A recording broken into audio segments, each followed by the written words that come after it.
माननीय मुख्यमंत्री योगी आदित्यनाथ जी से मैं आग्रह करूंगी कि मंच पर आएं और हमें अपना आशीष वचन दें।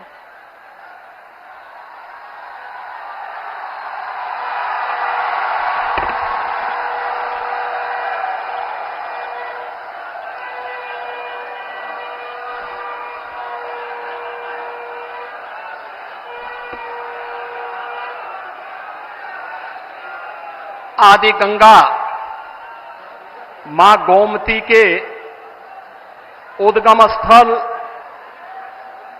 पीलीभीत में वासंती नवरात्रि के प्रथम दिवस पर आज आदरणीय प्रधानमंत्री जी का आगमन हुआ है। पीलीभीत वासियों की ओर से, उत्तर प्रदेश वासियों की ओर से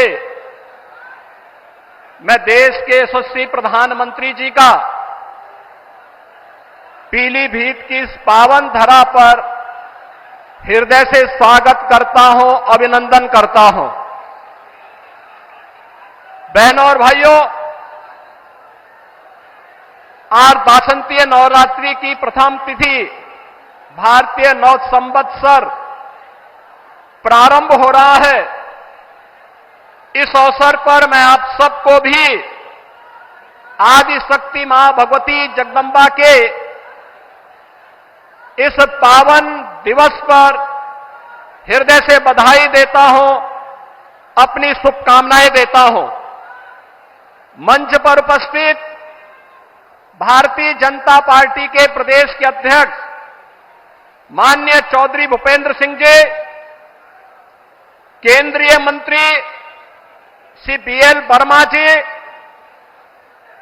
उत्तर प्रदेश सरकार के मंत्रीगण श्री राकेश सचान जी, बलदेव सिंह ओलख जी, संजय सिंह गंगवार जी, पूर्व केंद्रीय मंत्री और बरेली के सांसद श्री संतोष गंगवार जी, भारतीय जनता पार्टी के पीलीभीत लोकसभा सीट से प्रत्याशी उत्तर प्रदेश सरकार के मंत्री श्री जितिन प्रसाद जी, बरेली लोकसभा सीट से भारतीय जनता पार्टी के प्रत्याशी श्री छत्रपाल सिंह गंगवार जी, पूर्व मंत्री श्री सुरेश राणा जी, आज के इस कार्यक्रम में उपस्थित सभी माननीय जनप्रतिनिधिगण और पीलीभीत से जुड़े हुए सभी उपस्थित बहनों और भाइयों, मैं आप सबकी ओर से देश के यशस्वी प्रधानमंत्री और दुनिया के सबसे लोकप्रिय राजनेता आदरणीय श्री नरेंद्र मोदी जी का पीलीभीत की इस धरती पर आगमन पर हृदय से स्वागत करता हूं, अभिनंदन करता हूं। बहनों और भाइयों, ये हमारा सौभाग्य है कि स्वतंत्र भारत के स्वर्ण युग के रूप में जाने जा रहा भारत आज आदरणीय मोदी जी के नेतृत्व में एक ग्लोबल पावर बनने की ओर अग्रसर है। हम सब की आने वाली पीढ़ियां इसके बारे में कृतज्ञता ज्ञापित करेगी। बहनों और भाइयों, आज इस बदलते हुए भारत को हम सब ने देखा है। ये बदलता हुआ भारत, जिस बदलते हुए भारत में सुरक्षा भी है, सम्मान भी है, विकास की बड़ी बड़ी परियोजनाएं भी हैं और गरीब कल्याण की योजनाओं की तो कोई सानी ही नहीं। बहनों और भाइयों, ये बदलते हुए भारत ने कभी किसी ने सोचा था कि गुरु नानक देव जी का जन्म जिस भूमि पर हुआ था, कभी वह अखंड भारत का हिस्सा था। कांग्रेस की कुटिल चालों से देश का विभाजन हुआ, लेकिन सिख भावनाओं का सम्मान करते हुए, भारत की उस आस्था का सम्मान करते हुए करतारपुर कॉरिडोर का निर्माण मोदी जी के नेतृत्व में ही संभव हो पाया, जब प्रधानमंत्री के रूप में मोदी जी देश के प्रधानमंत्री बने। बहनों और भाइयों, हम सब इस बारे में जानते हैं कि देश के अंदर गुरु गोविंद सिंह जी महाराज के चार साहिबजादों ने भारत की हिंदू धर्म और संस्कृति की रक्षा करने के लिए अपने आप को बलिदान कर दिया था। लेकिन बाल दिवस कोई और ही दिवस मनाया जाता था। हम आभारी हैं आदरणीय प्रधानमंत्री जी के, जिन्होंने 26 दिसंबर की तिथि को वीर बाल दिवस के रूप में पूरे भारतवासियों को देकर के भारत माता के लिए अपना सर्वस्व न्यौछावर करने वाले गुरु गोविंद सिंह जी महाराज के उन चार साहिबजादों के प्रति और उन अपनी कृतज्ञता ज्ञापित करते हुए 26 दिसंबर की तिथि वीर बाल दिवस के रूप में मनाने का निर्णय लिया। और आज पूरे देश के अंदर हर जगह हर ओर यह आयोजन होता आ रहा है।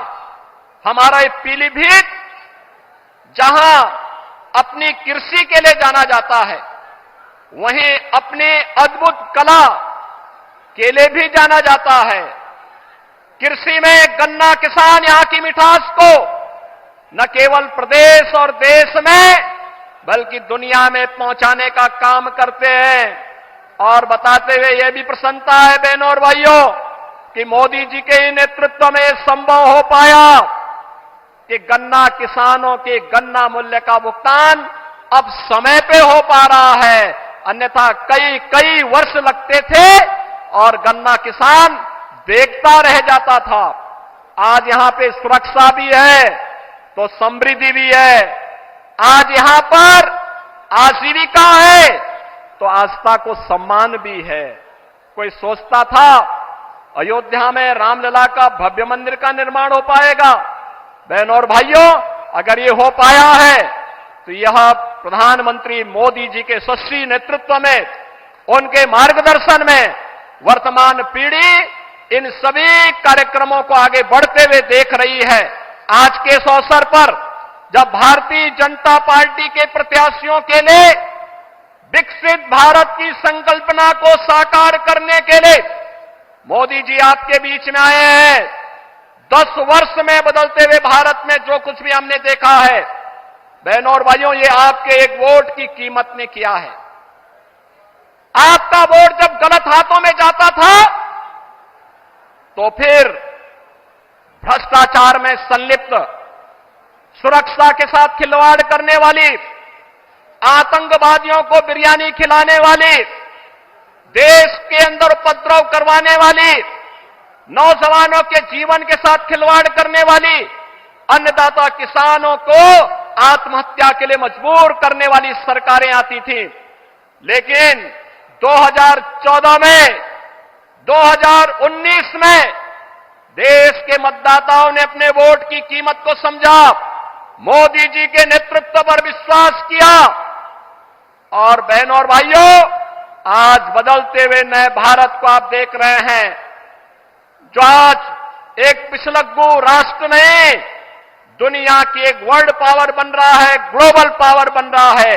विकसित भारत की संकल्पना को साकार करने के लिए भारतीय जनता पार्टी ने पीलीभीत में जितिन प्रसाद जी को अपना प्रत्याशी बना करके उतारा है और बरेली में श्री छत्रपाल सिंह गंगवार जी को अपना प्रत्याशी बना करके उतारा है। इन सभी प्रत्याशियों के लिए आदरणीय प्रधानमंत्री जी का मार्गदर्शन हम सबको प्राप्त हो रहा है।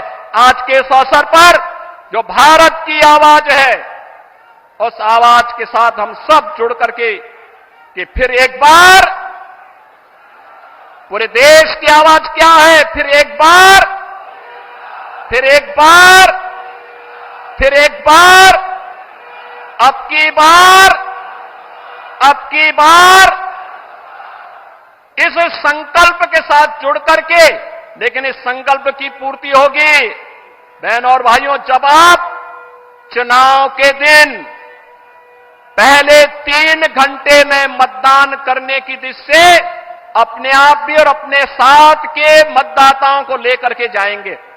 इस कार्य को करेंगे, सभी लोग करेंगे, सभी लोग सहमत हैं। तो फिर मैं इन शब्दों के साथ आदरणीय प्रधानमंत्री जी का हृदय से स्वागत करता हूं, अभिनंदन करता हूं। धन्यवाद। जय हिंद।